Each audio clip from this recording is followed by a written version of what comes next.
Hi, today we're demonstrating the latest release of the Xero SugarCRM Link, version 2.0.4, released on November 28th, 2017. There's three new areas of functionality in this latest edition and a couple of fixed issues as well. We're just going to use this video to take you through the new functionality. So the first thing that we've done is enabled users in CRM to get the Xero Invoice link for invoices where it isn't already available, so that they can forward that link to clients in order to get payment. So let me just open up Sugar here, where we've got the Xero link integrated into a demonstration instance. We're on a company record here, which is called Xero Transport. We've got a series of invoices that are on Xero Transport's record. When invoices are created inside of SugarCRM and pushed into Xero, it will automatically create the Xero link for them to be presented to clients, and I'm going to demonstrate that in a little bit. But sometimes there's invoices that are created in Xero which will sync to Sugar, and the link may not be available for you. This sometimes happens when you initially deploy the Xero link, if you've got existing data and invoice data that will sync into Sugar for the first time. So you can retrieve that link. So let me just show you. So this invoice down here, it happens to be a paid invoice, but there's no invoice link available. So let's just go and open up that invoice. So again, it's a paid invoice, but there's no invoice link, but we have a get invoice URL field or button. And when we do that, it now gives us the link. So we can click on that, and that opens up the Xero link for that bill.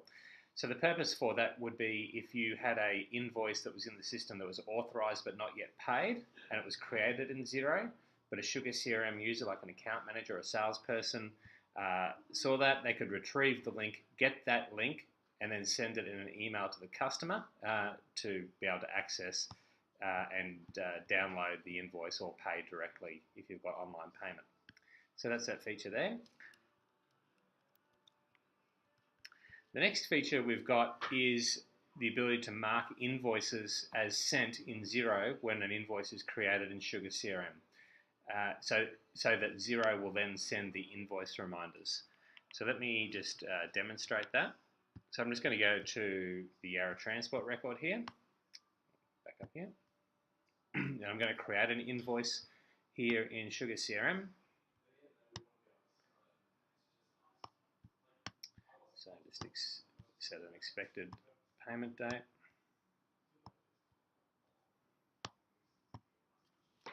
Select the product, some large t-shirts, 20 of those.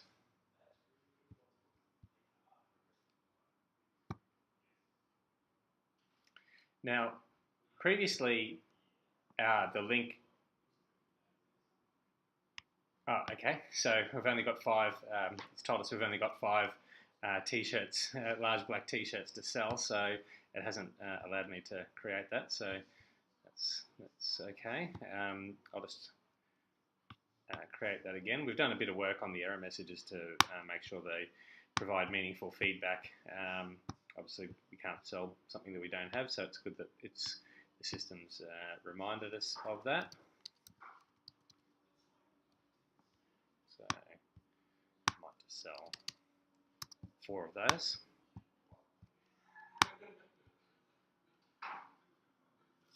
Yeah, so previously when we created invoices and it was pushing them into Xero, it wasn't marking them as being sent. And the problem with that is Xero wasn't sending automatic invoice reminders. So salespeople or account managers were creating invoices, they were going into Xero, but we weren't able to rely on that really good feature of Xero where it automatically remind clients to pay the invoices and send out the email invoice reminders. Now they are being done. So if we have a look at this invoice that we just created, You can see here now that it's marked as being sent to contact. So that's invoice C1043. If we go into Xero, the Xero that's connected to, and find that invoice C1043, you can see that it's marked as sent, and therefore this customer, Xero Transport, will get the automatic invoice reminders. And the benefit of that, of course, is that your invoices will get paid more promptly, and you don't have to rely on any of your account staff to spend time following up, chasing up reminders for clients to pay invoices. The final feature is we've removed some unnecessary options from the invoice type field so that invoice creation is simpler. So let me just show that to you just quickly. So we've already created one invoice a moment ago. Let's just create one more.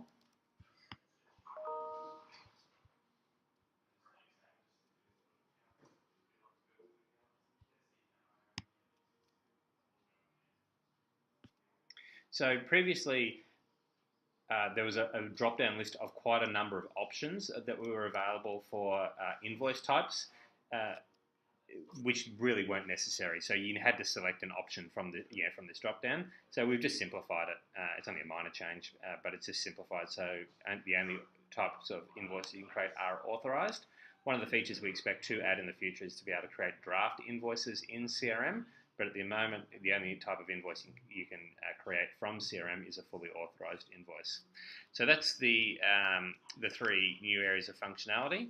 The fixed issues that we've done in this new release is we've fixed issues relating to the currency when creating an invoice. There's a little issue there that we've sorted out. Just some issues with hitting the number of the API limit, which is the amount of data we can sync between Xero and Sugar. We've fixed a little issue with the initial sync and the Xero Contact Name not displaying correctly. I will just show you something on that one. You're probably familiar, if you're using the Xero Link, that there is a Xero tab, and we've got the name of the company in Sugar and the name of what that company is in Xero. One of the good features with the Xero Link is it does allow you to link a company in Xero to a different company name a company name in Sugar can be linked to a different name inside of Xero. So sometimes the trading name, the name that you refer to a company by, will be in Sugar, but they have a different company name or organization name that you have to raise your invoices against. So sometimes this name here will be different from this. So that's been added in for a little while. We had one little issue with that which we've resolved. So now sometimes you'll see a different name here and here depending on how you've linked records together. So that's everything for this release. We look forward to providing updates on future releases, and thanks very much.